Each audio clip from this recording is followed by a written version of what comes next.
दोस्तों नमस्कार। गीता मिश्रा के सभी चैनल वालों को प्यार भरा नमस्कार। आप लोगों से गीता जी की निवेदन है कि लाइक सब्सक्राइब करना नहीं भूलना। तो गीता जी आप लोगों को एक नाच गीत सुनाने जा रही हैं। हमारी नाच गीत आप लोगों को अच्छा लगे तो लाइक सब्सक्राइब करना नहीं भूलना।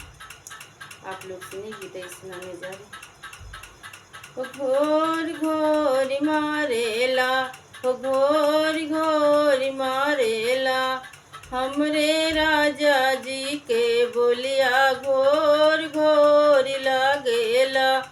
हमरे राजा जी के बोलिया घोर घोर लागेला। ससुर की बोलिया हमें कुछ नहीं लागेला। अब तो सासू जी के बोलिया बड़ी तीत लगेला। जैसे मिर्ची मिर्चिया के तीतैया लगेला। जैसे मिर्ची मिर्चिया के तीतैया लगेला। घोर घोर मारेला, घोर घोर मारेला, हमरे राजा जी की बोलिया घोर घोर मारेला।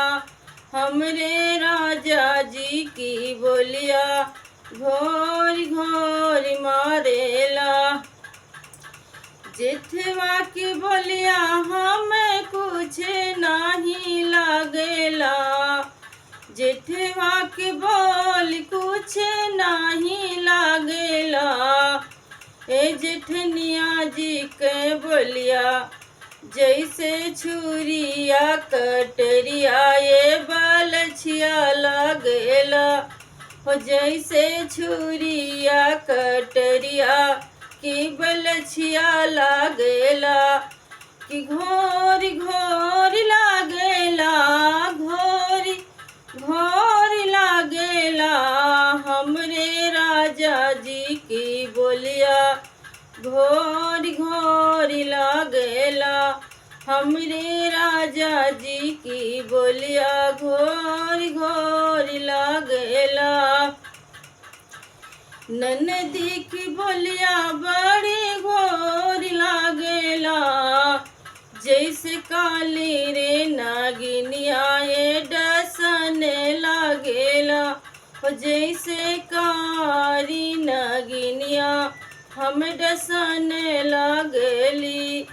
घोर घोर लागेला, घोर घोर लागेला, हमरे राजा जी की बोलिया घोर घोर लागेला।